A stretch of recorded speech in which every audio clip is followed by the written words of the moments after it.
Well, folks, we got more new Festival of Legends cards, and boy, do we have some cards in this one. We're going to kick it off here with DJ Mana Storm. Millhouse is back. He finally got to 10 mana, and he's a big old 8/8 with this crazy battle cry set the cost of all spells in your hand to 0. After you cast one, the others cost one more. The idea here is to have some pretty big-ish spells. I would say, you don't want to be using like 1 mana spells that are discounted, but if you got some 8 mana spells, 6 mana spells, etc., bigger, chunkier spells, then you're gonna get to cheat out one big spell immediately. Think about something like Arcane Defenders, like play this on 10, get a couple 5, 6 can't be targeted taunts, because that's only gonna cost 0 mana, much like like Calicos back in the day. We give you that first spell for 0, as long as that's already in hand. DJ Mana Storm is going to let you cheat out that one big spell to start. That's going to set the cost of all other spells in your hand to 1. So assuming you're only at 10 mana, you haven't played the 11 mana guy, then you're done for this turn. So you get one pretty big, hopeful, big spell on the DJ Mana Storm turn. And then your next turn is where things potentially go pretty crazy, because you get that 1 mana spell that could, again, be a big, 8, 10 mana spell, whatever, something gigantic to cheat out. Then you get a 2 mana spell, which is still a really, really significant discount on big spells. Playing some 8 mana spell for 2 mana is clearly still good. And then you get a 3 mana spell, right? And eventually you're going to catch up, right, where your spells become potentially prohibitively expensive, assuming you had enough in hand. They might get back to their full cost, or technically even higher than their full cost. But for the most part, you're going to get like 4 or 5 significantly discounted spells on that next turn, because, the first 3 only cost you 6 mana, and then you got, I guess, a 4th one for 4 mana. So 4 spells that next turn to cheat out pretty crazily. Now, this only does affect spells, not minions or other types of cards. So, you're going to need the big spells in particular here for DJ Mana Storm to work. That does mean, you have the freedom potentially to play other cards at normal costs if wanted, and you can run, low cost minions, big cost spells and stuff to set up a deck for DJ Mana Storm here. So the question is, of course, right, are you getting to 10 mana, number one? That's something we can't always take for granted in certain Hearthstone metas. I think a fresh rotation meta is more likely to get you to 10 mana than, a 6 set meta with tons of combos and synergies. But then you have a spell that allows you to stabilize alongside DJ Mana Storm. You're going to need something that's somewhat defensive, or a board clear, something that allows you to make sure you don't lose the turn you play at Mana Storm, because that next turn is really where you're expecting to pop off and do something absolutely crazy on the back of DJ Mana Storm. So this is a card that's pretty slow to get into play, and then also a card that probably takes a turn to really pay off in a significant way, where you're really swinging the game on the back of that second turn. Mana Storm, on top of that, do you have enough cards in hand to make it worth it? You probably want 3 or 4 reasonably sized spells in hand to really pay this one off. So if your hand is too small, there aren't enough big spells that are high quality, there's a couple things here that could hold back DJ Mana Storm. But I do kind of like this because of that second turn mana cheat. This looks pretty scary, and I do think, again, this is one of those cards, we've said this a lot in this review season so far, but this might fall off as the game gets faster, as more sets get introduced into standard. But for this first set, when we're in a 4 set meta, this is the kind of card that could sneak by. I think it's more achievable to get to this mana pattern. There are still some big spells we know that are able to pay this off. So I'm a little bit hopeful for DJ Mana Storm in the short term, if not necessarily the long term. So next up here we have Going Down Swinging, the new legendary spell for Demon Hunter, and we've got a few different kind of attack and weapon-based synergy cards here in this package as well, which we'll talk about shortly.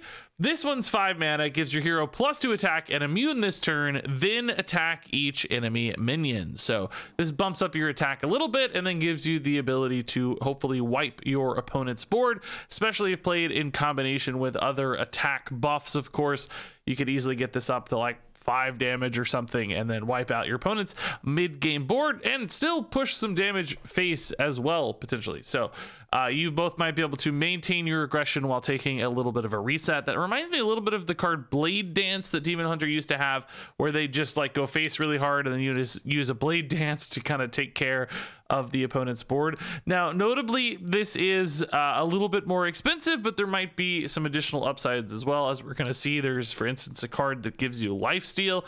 If you play this down first and then you play your Going Down Swinging, then all of these attacks are also going to heal you as well. So there's, this could be like a Reno that clears the board for 7 mana in this 2-card combination. So there are, of course, other cards that might proc benefits off of attacks as well. So you're getting multiple swings here. So there are a few different ways to get some additional upsides here off the back of Going Down Swinging. Now, that said, there are upsides like that, like I said, but they take some other cards and some other mana commitments, and it starts to get more and more expensive as you're piecing all of that together, and it might be harder and harder for this to actually keep up with boards as you get into the late game, or might just come down a little bit too late as a stabilizer. So, I mean, yeah, this card might be way too strong if it was a little bit cheaper, but for some of the really powerful stuff you're looking to do, I also worry it's a little bit too expensive in that regard. But even at a base, sometimes this might just clean up a board of 2/2s and make you rather happy, and it probably only takes 1 or 2 additional cards to make this feel like a really good board clear. That Blade Dance model worked really well. I'm not as confident in the power level of this one, even though it can hit an entire board, and Blade Dance was limited to the number of minions.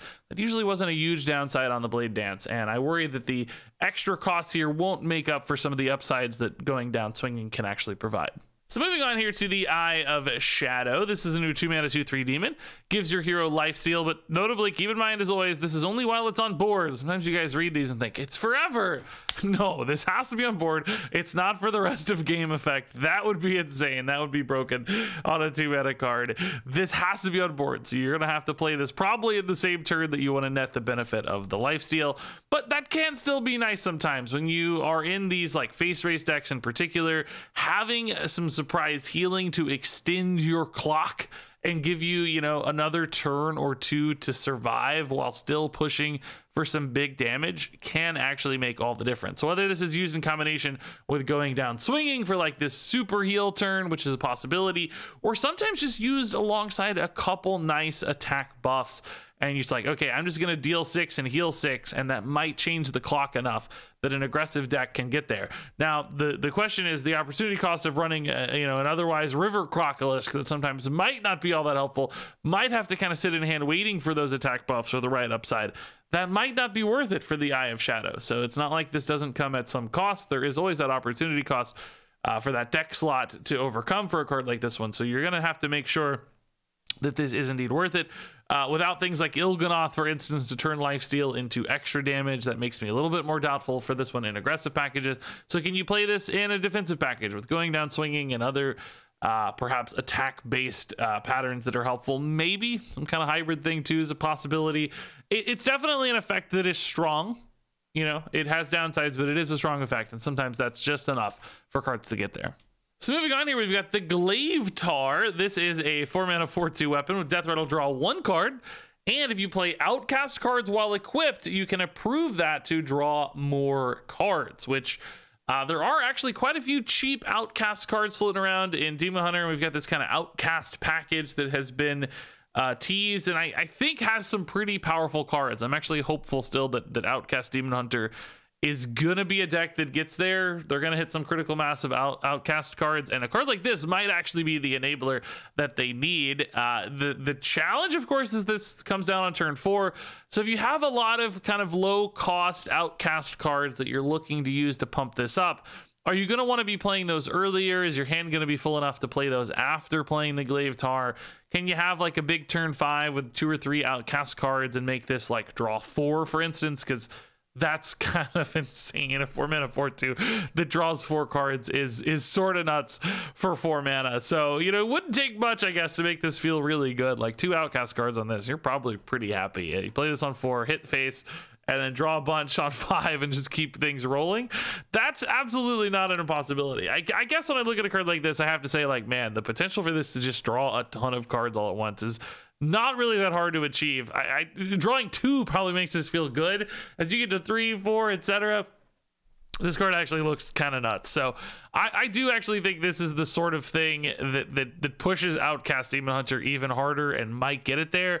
The only downside is that this comes down in the mid game on turn 4, and you could have maybe already used up your Outcast cards, but frankly, saving a couple in hand might still be worth it. And of course, there's always more you can draw later. So I think this looks pretty powerful. Next up here, we have the Instrument Smasher. This is a 4-mana 3/6.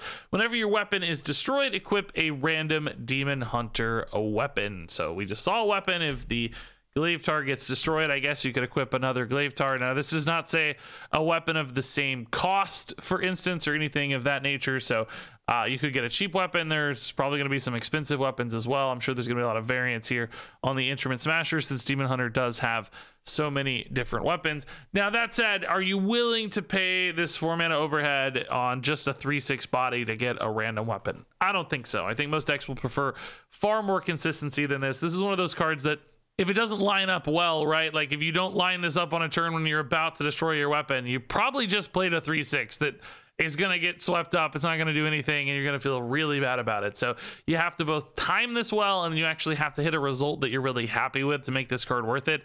I think decks will figure out pretty quickly, like, oh, I'm not willing to do that. I just want to be able to play my cards when I get them.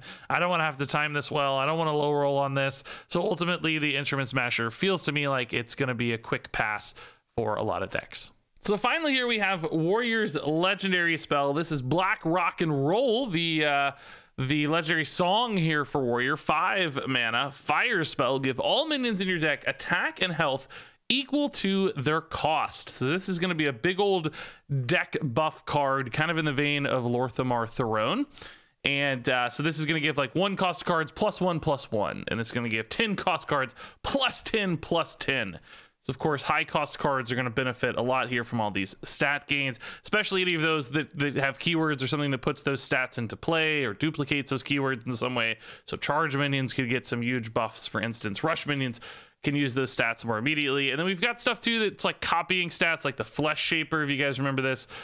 From the mini set, right? This is a card that with Lor'themar we were using to make it a 6/16. It's going to be slightly different with Black Rock and Roll, right? It's going to gain +6 attack, so it's going to get more attack, but only +6 health. So, you know, slightly different patterns here than Lor'themar. So some cards are going to benefit a little more, like this gets more total stats, but gets, you know, more attack and a little bit less health, depending on what your priorities might be. So you could do both, for the record, as well. You could play Black Rock and Roll first and give everything +10/+10, and then still play Lor'themar afterwards to double that again.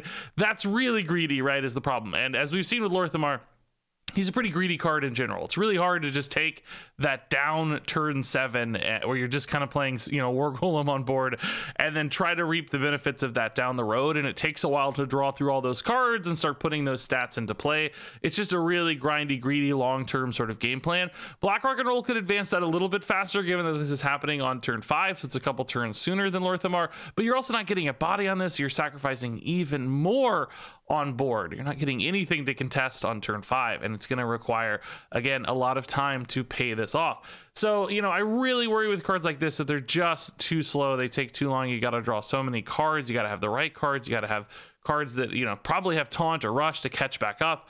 And if you don't hit the right things at the right time, if you draw a spell a couple times in a row, you're going to be screwed because you wasted your Black Rock and Roll. So I love this card. I can't wait to play with this card. This is like my favorite kind of Hearthstone card. We're going to do some really fun, cheesy stuff for sure with Black Rock and Roll. But is it going to be a competitive card? Is it going to be in good decks? I think it's going to struggle. I think you're just giving up way too much. And I worry that it's kind of Lor'themar 2.0 or maybe Lor'themar 0.5, depending on how you think about it. And I just don't think it distinguishes itself enough in a positive or faster direction that it makes it that much better. So some real doubts about the competitive viability about this one, but some real hopes about the fun viability of this one. DJ Mana Storm is a 3-star card. Going Down Swinging is a 4-star card. Eye of Shadow is a 3-star card. Glaivetar is a 4-star card. Instrument Smasher is a 2-star card. Black Rock and Roll is a 2-star card. And there you go, folks. That wraps it up for this review. Let me know what you think about these cards in the comments below. As always, curious to hear your thoughts on DJ Manastorm. Probably one of the coolest looking cards I've ever seen. But is he good? I don't know. What do you think? Share those and more below. Thanks much as always for watching. And until next time, game on.